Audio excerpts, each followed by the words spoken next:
Yashodanandana Braj Jana Ranjana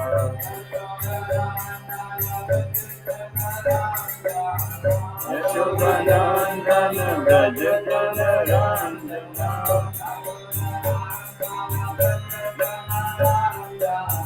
Yashodanandana Braj Jana Ranjana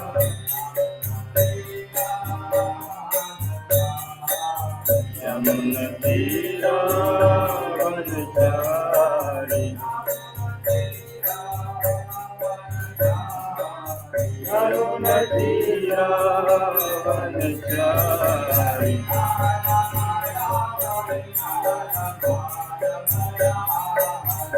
Jaya Radha Madhava Radha Madhava Radhe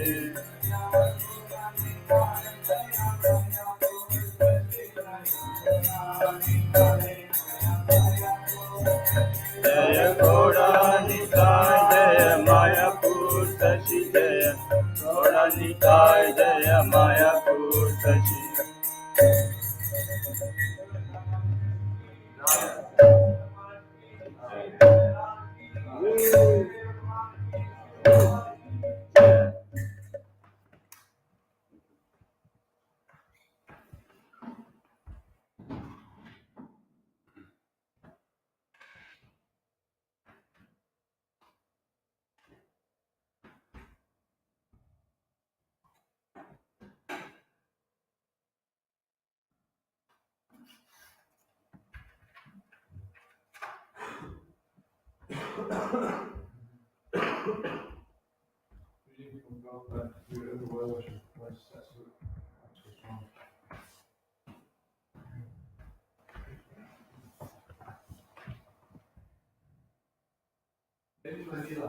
Prabhupada carefully considered his position regarding material property and concluded that he would come out victorious.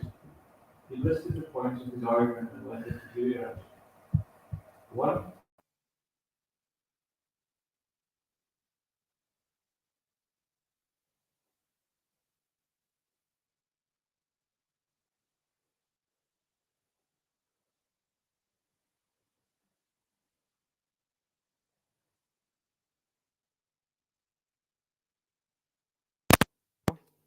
Therefore, we must immediately go to court for enforcing him to execute the conveyance immediately. 5. Even if the court case goes on for a long time, still our business there cannot be stopped. 6. Without going to court, we cannot make any compromise with him. 7. But I think we can arrange the full amount of 14 lakhs to get out this rascal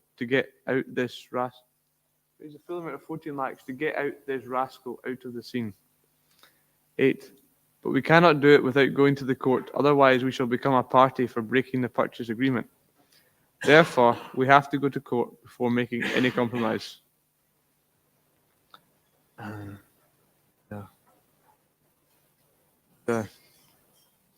Prabhupada ki.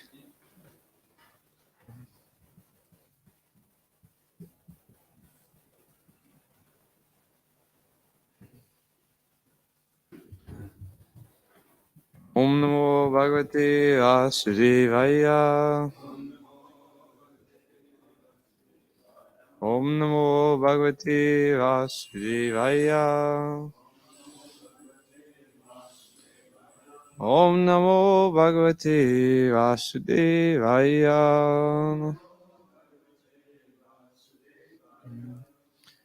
Reading from Grantaraj Srimad Bhagavatam, Canto 6, Chapter 15, entitled Narada and Angira Instruct King Chitraketu. And Text 9. No, text 8. Dehadihi vibhagoyam. Dehadehi vibhagoyam. Aviveka kritapura. Aviveka kritapura. Jati vyakti vibhagoyam. Jati vyakti vibhagoyam. Yata vashtuni kalpita. Yata vashtuni kalpita. Dehadehi vibhagoyam. Aviveka kritapura. Jati vyakti vibhagoyam. Yata vashtuni kalpita. Dehadehi vibhagoyam. Aviveka kritapura. Jati vyakti vibhagoyam. Yata vashtuni kalpita.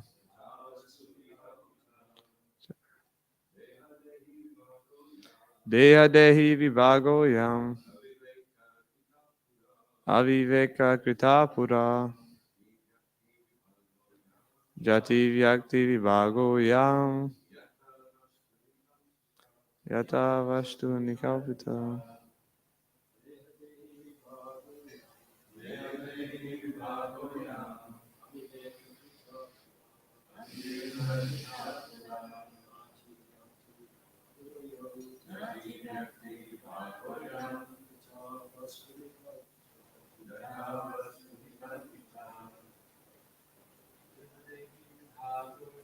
Dehadehi vibhagoyam.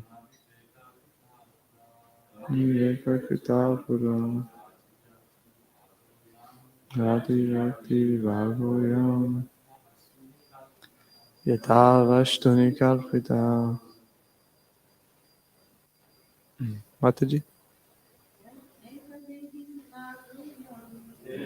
Vibhagoyam.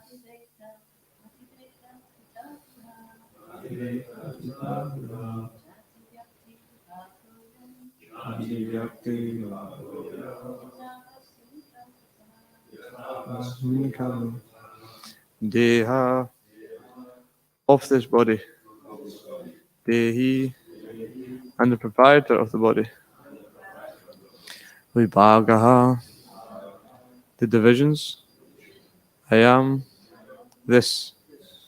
Aviveka, from ignorance. Kritaha, made. Pura, from time immemorial. Jati, of the class or caste. Vyakti, and the individual. Vibhagaha, divisions. I am this. Yata, just as. Vastuni, in the original object. Kalpitaha, imagined. Translation purport by His Divine Grace, A.C. Bhaktivedanta Swami Srila Prabhupada, Srila Prabhupada Ki. Divisions of generalization and specification, such as nationality and individuality, are the imaginations of persons who are not advanced in knowledge. Responsibly, divisions of generalization and specification, such as nationality and individuality, are the imaginations of persons who are not advanced in knowledge. Purport. Actually, there are two energies, material and spiritual. Both of them are ever existing because they are emanations from the eternal truth, the Supreme Lord. Because the individual soul, the individual living entity, has desired to act in forgetfulness of his original identity since time immemorial, he is accepting different positions in material bodies and being designated according to so many divisions of nationality, community, society, species, and so on. Om Jnana-turandasya Gyananjana-shalakaya Chakshurunmilitam Jena Tasmai Shri Gurave Namah Shri Chaitanya Manobhishtam Stapitam Jena Bhutale Swayam Rupa Kadamayam Daranti Swaparantikam Vandeham Shri Guru Shri Yuta Padakamalam Shri Gurun Vaishnavamscha Shri Rupa Sagrajatam Sagana Raganatam Vitam Tam Sajivam Sadvaitam Savadutam Varijina Saitam Krishna Chaitanya Devam Shri Radha Krishna Padan Sagana Lalita Shri Vishakam Vitamscha He Krishna Karuna Sindhu Dino Bando Jagatpate Gopesha Gopika Kanta Radha Kanta Namoste Tapta Kanchana Gaurangi Radhe Vrindavaneshwari Vrishabhanu Sutta Devi Pranamami Hari Priye Panchakalpatarubhyascha Kripa Sindhu Bhinevacha Patitanam Bhavanebhyo Vaishnavebhyo Namo Namah Jai Shri Krishna Chaitanya Prabhu Nityananda Shri Advaita Gadadara Shiva Sadi Gaura Bhakta Vrinda Hare Krishna Krishna Krishna Hare Hare Hare Rama Rama Rama Hare Hare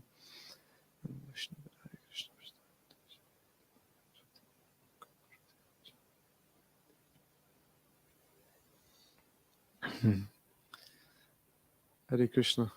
I humbly seek the blessings of the assembled exalted Vaishnavas that I may be able to speak some words of relevance which are chaste to the text in line with what Prabhupada has given us. So the verse again, the visions of generalization and specification, such as nationality and individuality, are the imaginations of persons who are not advanced in knowledge.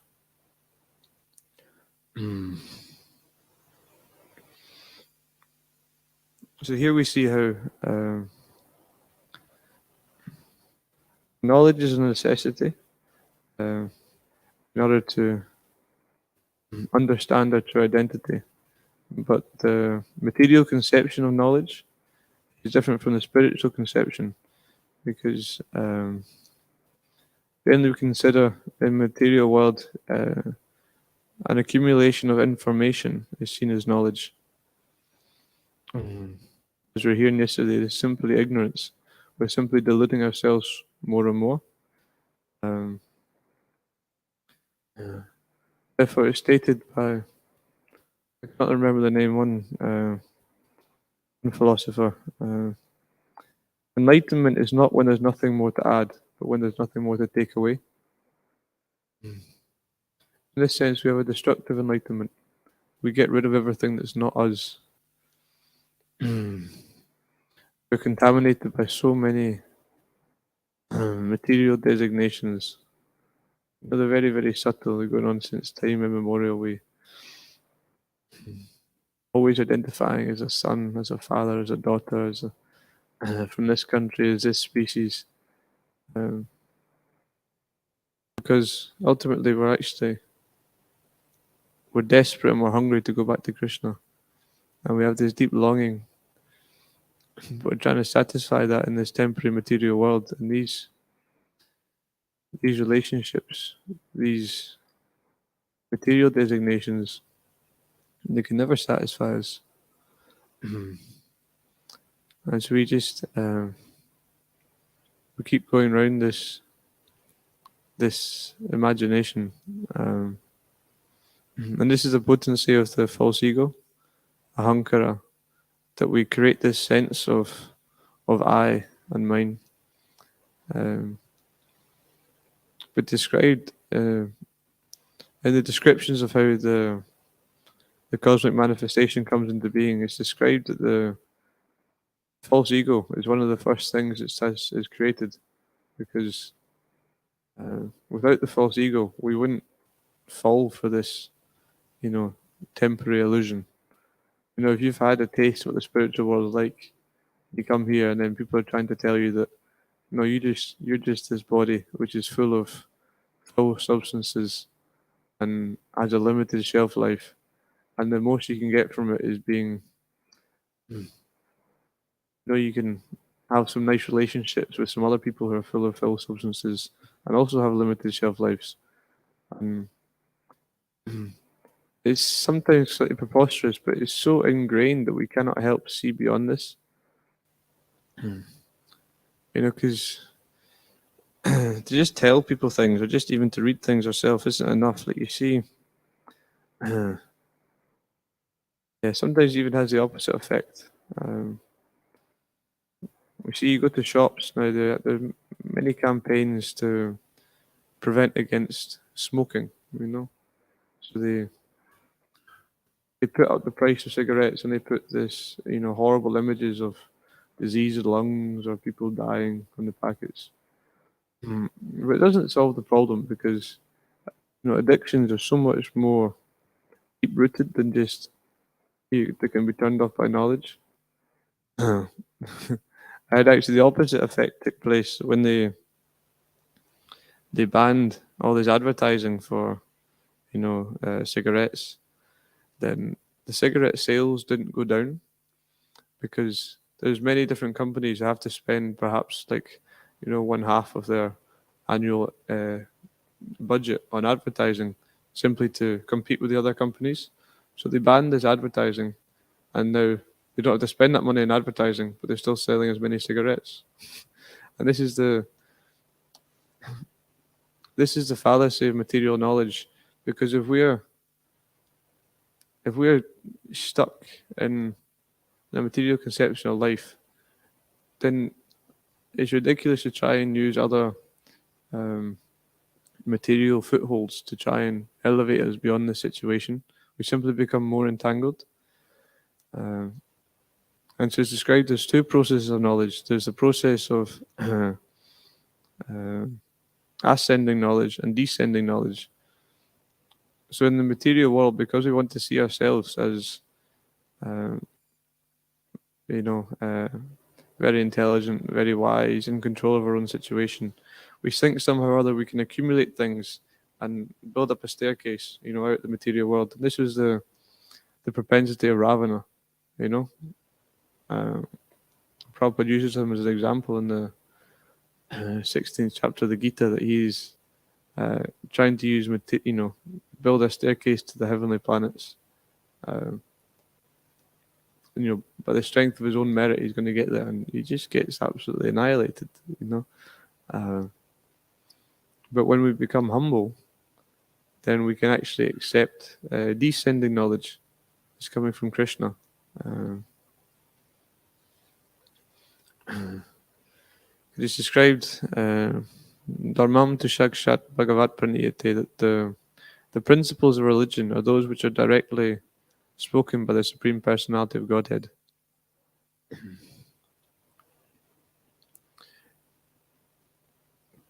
Some philosophers, they pose this question, there seems to be God is saying something. There's also a good thing to do, because this is on a sort of mundane level.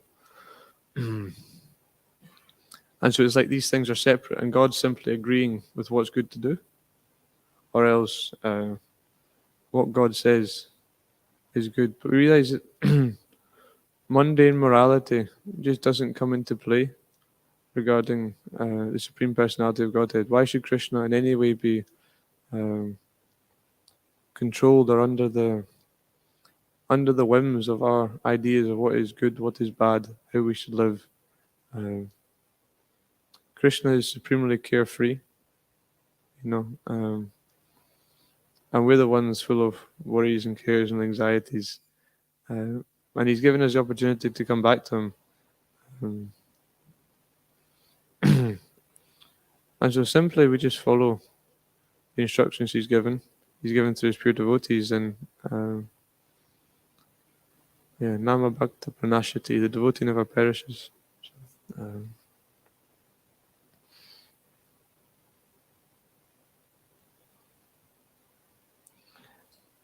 I was reading recently there's an autobiography by Tamal Krishna Goswami called The Seven of the Seven. And it's for me, it seems like it's the perfect description of how to be a disciple.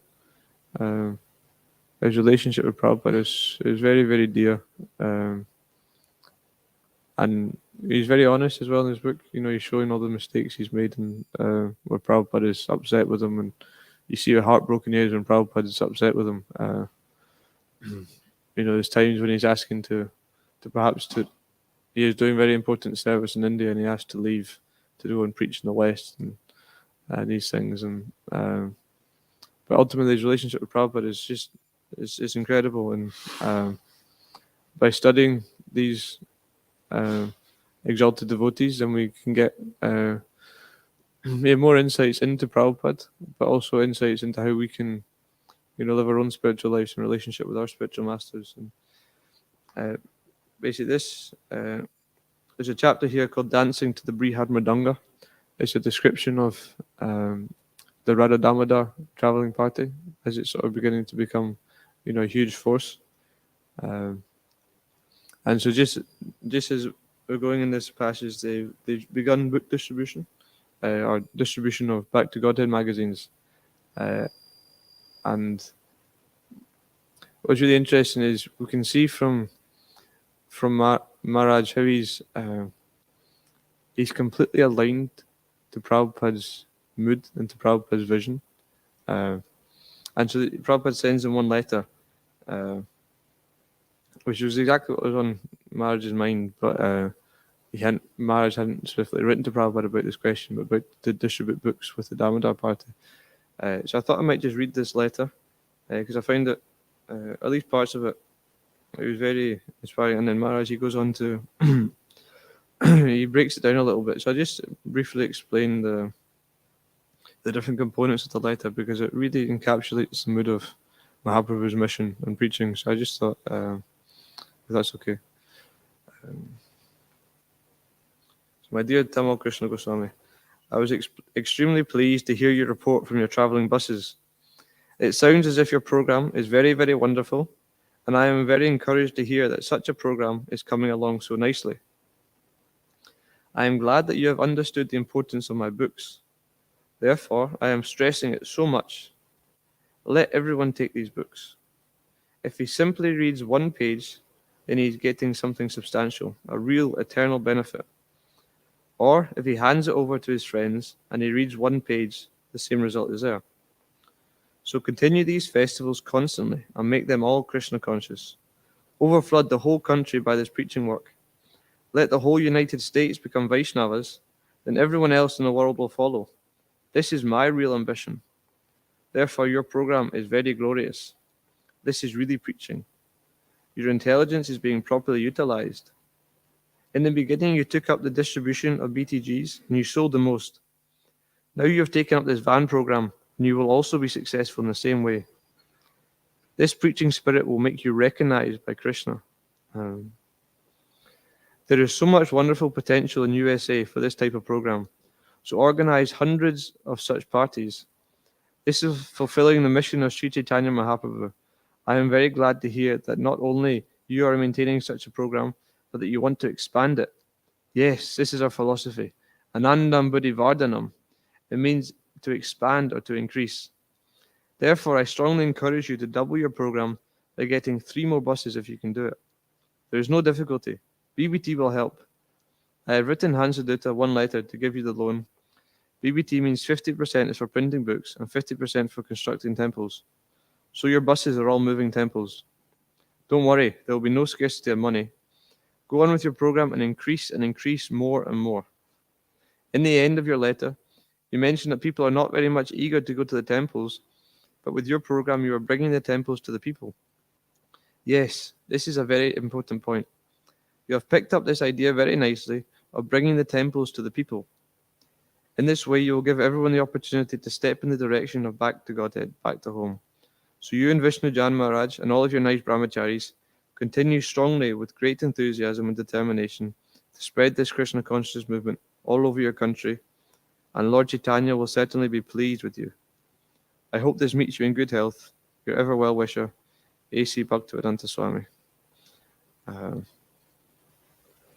And I find this letter very profound because Maharaj goes on to describe how he felt after receiving this. And he says exactly the same experience. One time, just after he'd taken sannyas, Prabhupada had sent him Prabhupada had to leave India and had sent Maharaj on some very important meetings with, sort of delegates and sort of high government officials and things, which Prabhupada originally was going to do. So he'd asked Maharaj to do this service, and then Prabhupada came back to India and wanted a report. And Maharaj's wife, he just recently taken his sannyas, but his wife was staying at the temple that Prabhupada was at, and so he knew that the etiquette is a sannyasi should never go and be in a place with his former wife. But Prabhupada said, scrap the rules. I want to see you. Come here. And so Maharaj pays his obeisances.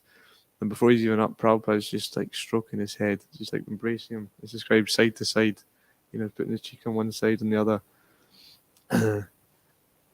and so Maharaj, of course, is an ecstasy feeling this, but he's describing when he receives his letter, he feels exactly the same. He feels Prabhupada's Vani is just coming through so strongly. Prabhupada is so pleased with him. He says it's like a garland of flowers. And like, this is the philosophy of Krishna consciousness, is simply to please the spiritual master. And Krishna is directly pleased by this, that we there's nothing higher in life. Like, imagine getting embraced by Prabhupada. But yeah, if I could briefly, so he sort of breaks down some of the key components of this letter in regards to sort of Lord Chaitanya's mission. So the first component is constancy, like that sort of a consistency in our preaching. So both in terms of our sadhana, there has to be a constant level of intensity, and also in our attack against Maya. And it's described, it's like if there's a big rock, it's somewhat insurmountable, but if you pour a bucket of water on it, it's not going to do anything, just once. But regularly, there's a constant drip of water. Then this, over time, has an impact.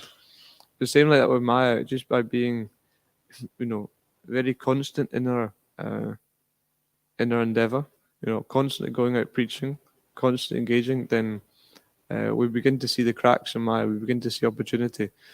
And this is the way because, Lord Chaitanya, he has a plan that this movement is going to spread everywhere. That's going to happen. But the question for us is whether or not we want to be a part of it. And to be a part of it, we have to make ourselves available, have to make ourselves ready to listen to any instruction that we're going to receive. It's coming from Krishna, but it comes through many different sources, from the spiritual master, from even from sometimes mundane people. I was in Falkirk last week. Some guy said, "Mate, don't stand here, stand down there." And I was okay. And then much better there. I said that, but we have to have this eagerness to hear and mold ourselves and be an instrument, or else, because you can think on a material level, if we want someone to do something for us, maybe we're organizing some service, and someone they're not really going to listen to what you say. They're not going to follow it properly. They're going to do what they want to do a little bit. They're going to drag their feet. They might do it. You're not going to want to ask them to do that service. But there's someone they've got their eyes wide open. They're looking, how can I serve? And then they're going to really try their best. And you actually want to engage them in service. So it's exactly the same relationship. We want to be engaged in the service of Lord Chaitanya. So we have to be constantly eager of how the analogy was coming to mind. It's like we see stringed instruments like a guitar, perhaps. The string has to be very, very tight in order for a nice sound, for it to be resonant, for a nice sound to be made. If it's sort of slack, then there's not a very nice sound is produced. So there has to be this this intensity. We have to sort of be squeezed. We have to be, pushing ourselves. You have to chant japa like you're about to die. This is the mood we need to get to. And if you chant, you hear descriptions of people who chant like they're about to die, then Krishna's dancing on their tongue. Like, but we need to have that sincere desire.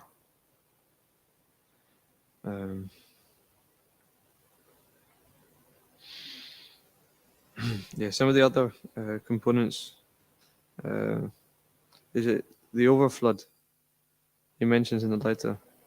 And Maharaj quotes one line from the teachings of Lord Chaitanya.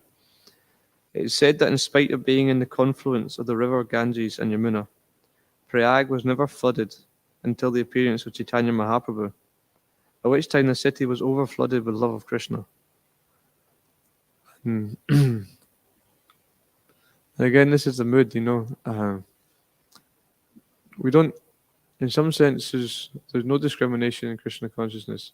Of course, we want to develop discrimination to see who's ready to receive this message, etc. But the mood of Lord Chaitanya, the mood of the Panca Tattva is just overflood. It's described that Lord Chaitanya could see that some people were not drowning in love of Godhead. Some students who were puffed up by knowledge, some Mayavadis, and for this reason he took sannyas. Because everyone gets it.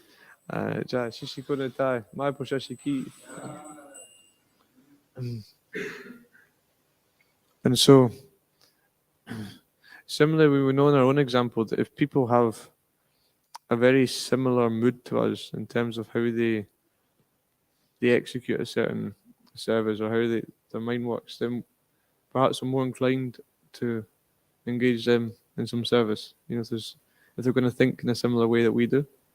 And so if we imbibe the same mood as Mahaprabhu and the Acharyas, then we're more inclined to be engaged in their service.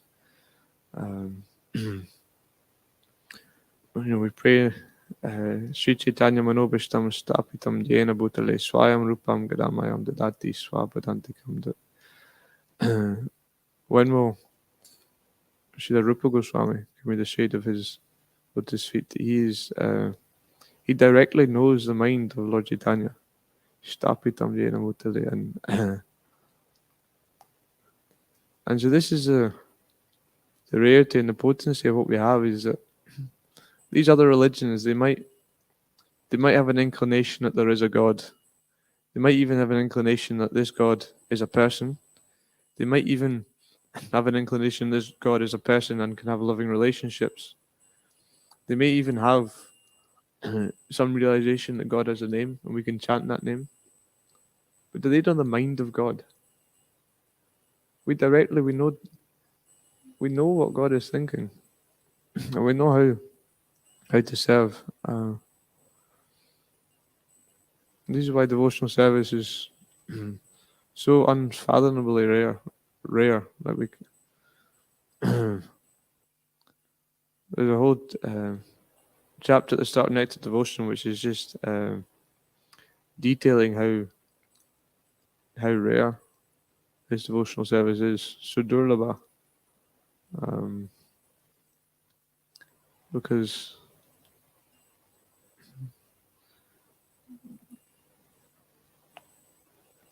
Shri Krishna Kashani, that this, when we properly execute devotional service, it actually attracts Krishna. And this is not something that Krishna gives away very easily.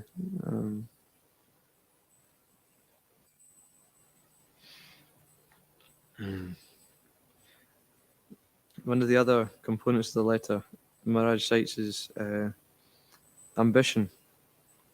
So he says, a Vaishnava is permitted to be aggressive to achieve his ambition, providing his desire is pure. Docility and preaching go ill together. So again, very much when we see an example of Tamal Krishna Goswami, he was like, one of these great army generals or something. He's aware that time is limited and this is a war. Like no one sits in a battlefield just like complaining that about mundane things. They realize the importance of what's happening. There's bombs falling. They could die at any minute. And in this way, we need to maintain this higher vision of what it is that we're doing. It's described that devotional service is very, very rare. Manusyanam sahasreshu kashchid sadati sitai satatam ati sitanam kashchid mam viti sattva tattva. Out of many millions of people who are desiring for perfection, one may know me in truth, Krishna says. But by the potency of Sri Chaitanya Mahaprabhu, and then by his pure devotees, such as Srila Prabhupada, and it's described that the pure devotees of the Lord are even more merciful than the Lord, that these statistics are almost being changed. Prabhupada wants the entirety of the USA to be Vaishnavas. Now, that doesn't make it so rare, but it still is simultaneously just as rare and just as valuable. But we just get it for a discount price, because of the purity of Prabhupada's devotion. He'd purchase Krishna, and then he can give Krishna to us. But we're not in any way qualified. He says chant 16 rounds, 4 eggs.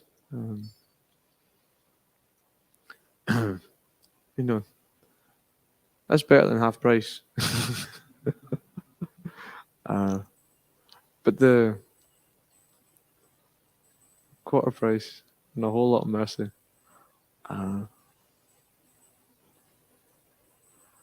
Yeah, and it is described that although Prabhupada, he's still, of course, he's present with us in his words, and he's constantly looking after the entirety of ISKCON, but he's engaged in other pastimes elsewhere. And for exalted Vaishnavas, there's the opportunity to be engaged in Prabhupada's Sankirtan movement, some other part of the cosmic manifestation, but who knows, I'd be ecstatic. Finally, some of the final components Maharaj mentions is intelligence. So he says, the intelligence is defined as the power to analyze things in proper perspective. I'd accepted my spiritual master's advice to concentrate on book distribution and holding festivals, and we're using my intelligence to find the best means for carrying out this order. So in this way, we accept the mood of the spiritual master. We make that, the Vaishnavas are very much against merging. Even sometimes the Satnav says, merge onto the A47, and the devotees, they cover their eyes and start cover their ears and start chanting the Singhadev pranams. But merging does exist. We merge with the desire of the spiritual master. We make that a simple goal in life. We desire nothing than the desire of the spiritual master. We become like an extension of his limbs. The mouth wants some, or the stomach wants some food, so the hand grabs it, puts it to the mouth. It's simply a manifestation of the desire of the spiritual master. So in this sense, we have intelligence, and also Krishna gives intelligence if we're sincere enough in our desire to serve. Because material qualifications could only get us so far.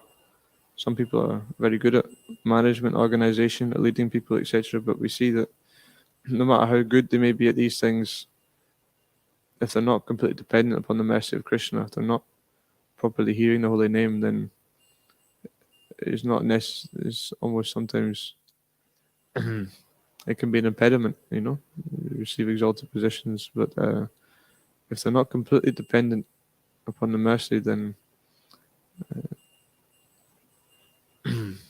then Krishna doesn't fully reciprocate, doesn't fully empower. If you feel that you on your own have some merit, then the material world works in such a way as to educate you, and it shows you that Okay, you think you're so puffed up, you have some facility, some ability to think. Okay, without me, therefore, you can simply keep that and see how far you get. Whereas if you are humble and you think, my dear Lord, I am completely hopeless. I can do absolutely nothing. You know, like Prabhupada was praying, please just make me dance, make me dance. Then there's no limit to what Krishna can do. Krishna is the Supreme Personality of Godhead. All material facilities, such as education or intelligence, they're already coming from Krishna. So he can bestow anything. Tesham satata yuktanam bhajatam pratipurvakam. And to those great souls and to those who are constantly devoted to serving me with love, Krishna gives the intelligence by which they can come to him.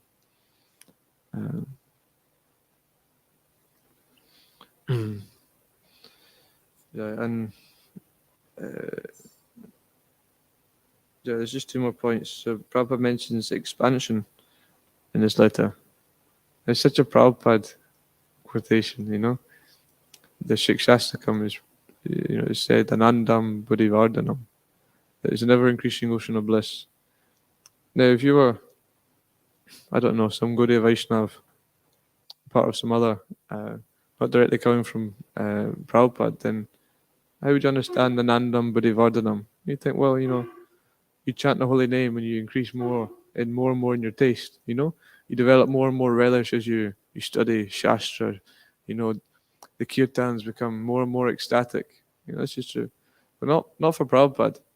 This ever-increasing ocean of bliss for Prabhupada is simply to have more and more jivas engaged in Lord Chaitanya's Sankirtan mission. And this is the real bliss of the preacher.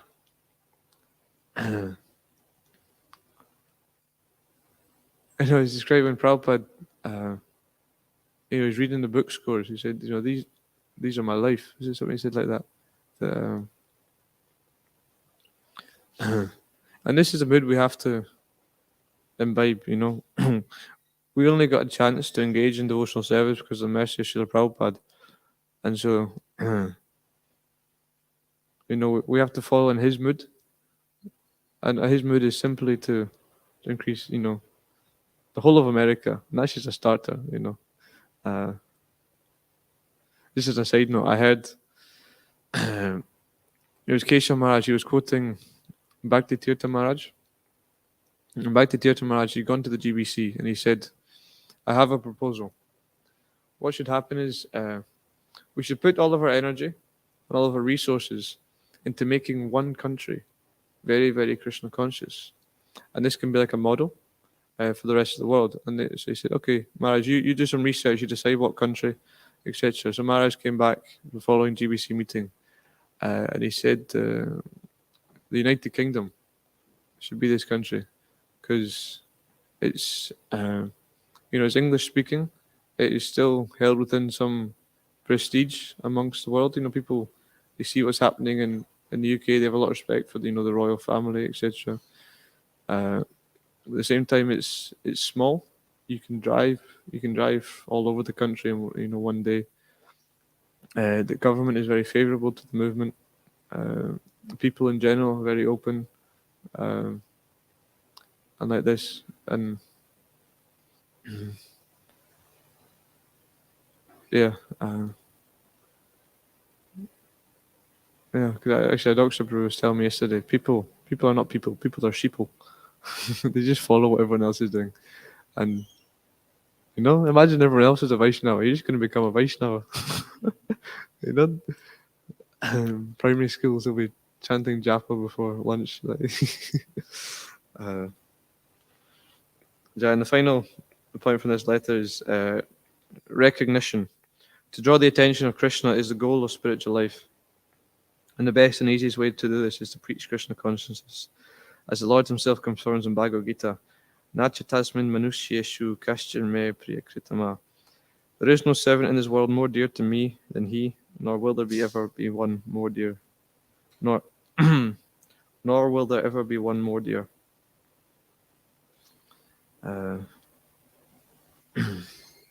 Yeah, so to get recognized by Krishna, even we think, we get recognized by some devotee, how this makes us feel, just to make eye contact with, some exalted devotee, and you feel they appreciate your service. I found that actually when the marathon festival, we were speaking about this yesterday, that I got to get a cookie from Vishaka Mataji. And I've spoken to her very briefly. Usually don't expect, but she looked at me like she knew me exactly, and she offered just the most humble obeisances, and she thanked me for my service, and I just felt like, you say you hear people describe Prabhupada. I mean, she's definitely vibing that mood from Prabhupada. It was just so personal. See, to receive recognition from Krishna, and I guess that recognition also comes through the pure devotees. As Vishwan Bhargava, he was always saying, we dedicate our lives to propagating the Sankirtan movement, and Lord Chaitanya directly embraces us. I don't know about you, but I think that would make my life successful. So I'll stop here if there's any comments or questions. Adaksha Krishna.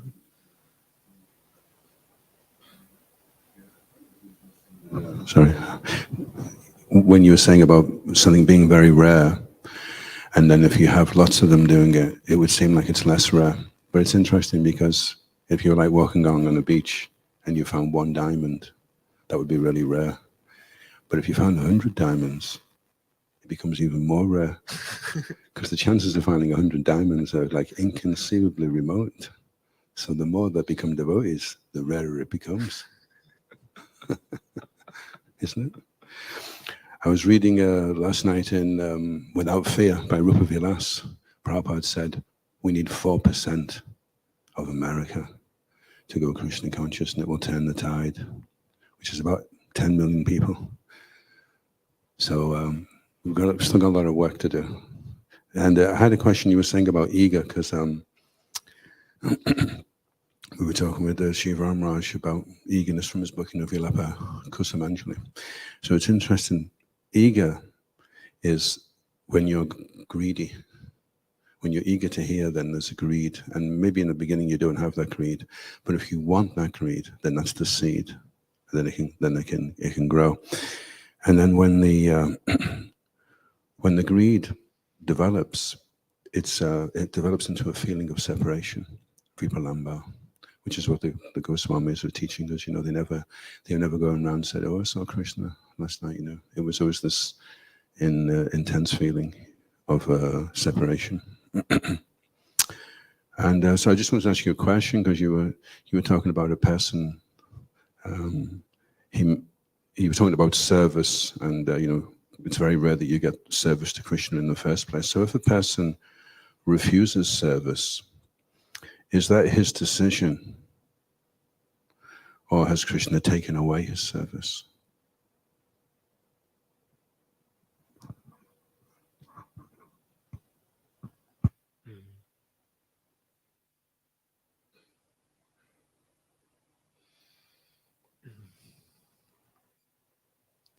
I don't know. I could speculate, but I'd maybe prefer to hear your reflections on it. There's one devotee that left Srila Prabhupada. He left his service, and he said, I have to go now to, I think he had to go to Vrindavan, or somebody says, Govinda is calling me. And Prabhupada turned to his servant, he said, Govinda is not calling you. Govinda is kicking you out.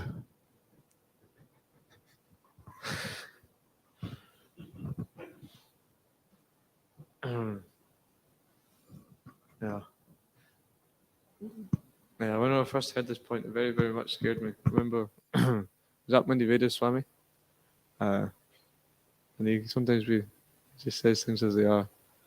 And some people, they stayed for some time at the manor, and then, they weren't all that serious, and then they go on, and they don't leave.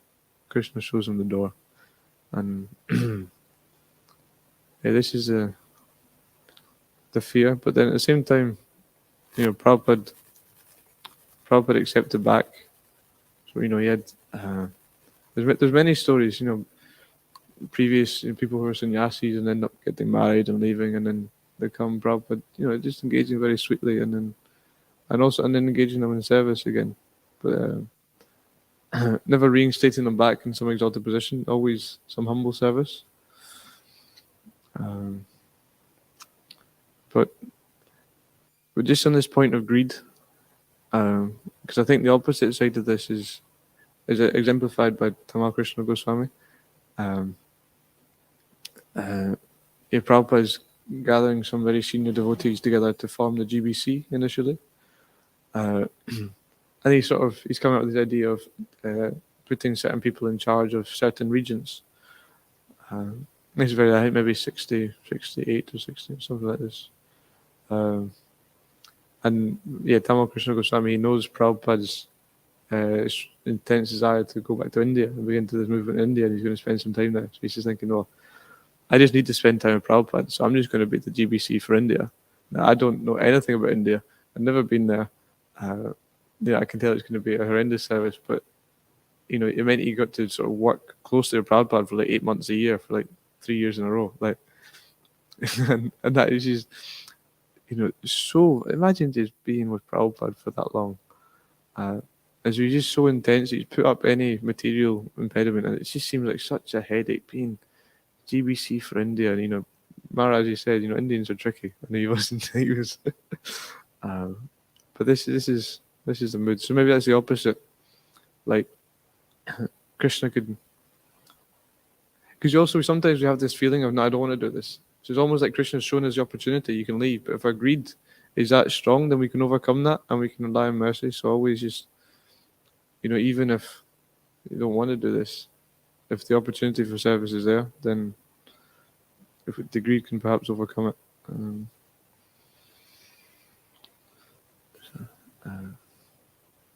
Okay, I'll stop here. That's okay. Grantaraj Srimad Bhagavatam ki, Srila Prabhupada ki, Tamal Krishna Goswami Maharaj ki, Ananta Koti Vaishnavrinda ki.